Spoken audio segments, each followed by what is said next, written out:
Unbiased Reveal channel here. Today, we're tackling Bitcoin. You've heard about it, your cousin probably won't shut up about it, but what is it really? We're going to break down this whole digital enigma from how it works to why everyone's always fighting about it, all in under 5 minutes. And hey, before we dive in, we've got the best crypto referral link down in the description. Just saying. All right, let's get into it. Okay, first things first. Let's talk about the magic number, 21 million. That's it. That is the total number of Bitcoin that will ever exist. Period. Unlike governments that can print money like it's going out of style, Bitcoin has a hard cap. This idea of digital scarcity, it's the foundation for everything. So that begs the $1 million, or I guess the 21 million Bitcoin question. How on earth did a bunch of code, literally just ones and zeros, turn into something that people are seriously calling digital gold? I mean, really, think about that for a second. It's kind of wild. Well, to really get Bitcoin, we have to take a quick trip back in time. Way, way back. Before credit cards, before cash, to the good old days of bartering. I'll trade you 3 of my chickens for that shiny rock. Super efficient, right? Yeah, not so much. So eventually, we got smart and invented currency. And here's the big secret. A dollar bill is just a piece of paper with fancy printing. It's only worth something because we all agree it's worth something. It's basically a collective belief system. That's it. And this is where Bitcoin waltzes onto the stage. It's basically asking, hey, if money is just a shared belief anyway, why do we need the paper or the banks? It's a currency built for the internet, designed to let us send value to anyone, anywhere, without asking a middleman for permission.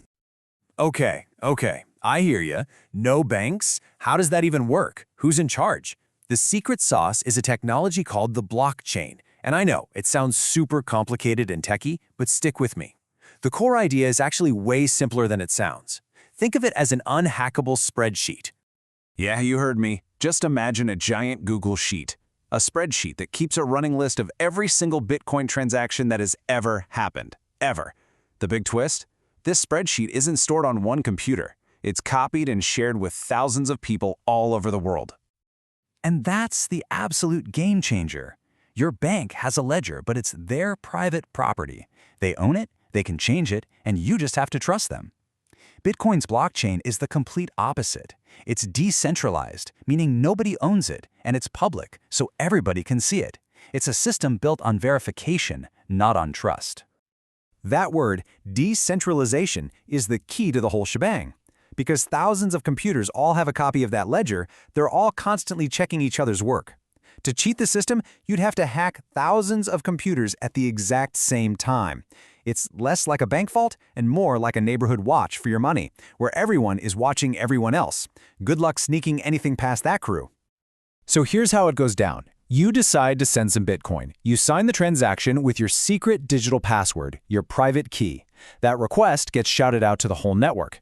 Then, these powerful computers called miners start competing to solve a ridiculously hard math puzzle. The first one to solve it gets to add your transaction to the official record in a new block.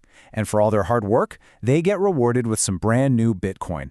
That's how new coins are created and how the whole thing stays secure. All right, so we get the how. But now for the really fun part, the why. Why does this one piece of technology make some people see the future of finance and others see a complete and utter disaster? This is where things get spicy. You can pretty much boil down every Bitcoin argument into 4 main buckets. Is it just a massive speculative bubble waiting to pop? Is it boiling the oceans with its energy use? Can you actually keep it safe? And, well, isn't it just for criminals? I mean, it's a real tale of two cities. The bulls, the true believers, they'll tell you it's digital gold, a shield against inflation, the future of global payments. The bears, on the other hand, will laugh and say it's backed by nothing but hype, has no real value, and it's just a high-tech game of hot potato for gamblers. And then there's the elephant in the room, the energy consumption. That mining process we talked about, it uses a shocking amount of electricity. We're talking about the entire Bitcoin network using more power annually than some entire countries, like Greece or the Netherlands. That's not a small number, and it's a huge point of contention. Now let's talk security. The Bitcoin network itself, it's like Fort Knox, basically unhackable.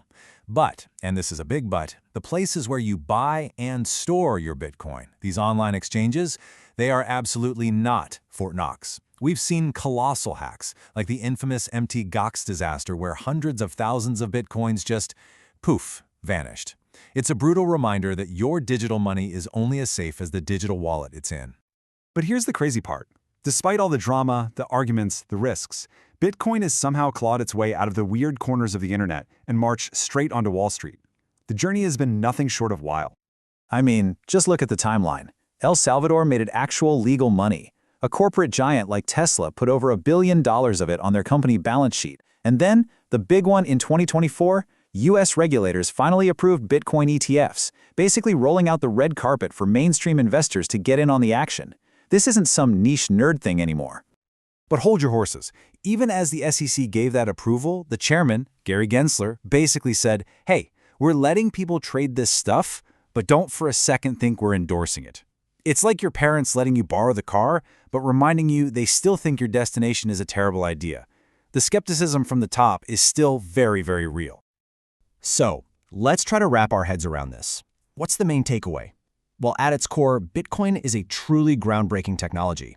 It's the first system that lets you send digital value without needing a middleman, all built on that transparent public ledger. That part is undeniably revolutionary. But, and you knew there was a but coming, it's also a ridiculously volatile and controversial asset. It's caught in this massive tug-of-war between being the future of money and being a digital tulip bubble. It's a real Dr. Jekyll and Mr. Hyde situation. And that brings us to the final unanswerable question. Is Bitcoin a fleeting craze? A speculative bubble that'll be a funny footnote in history books? Or are we, right now, witnessing the dawn of a whole new financial era? The truth is, nobody knows for sure. A great golden sentence to remember is this: Bitcoin is either a high-tech game of hot potato or the future of finance. So what do you think? Welcome to subscribe to my channel and like this podcast so that I can continue to make more podcasts. And don't forget, we've got the best crypto referral link waiting for you in the description below. See you next time.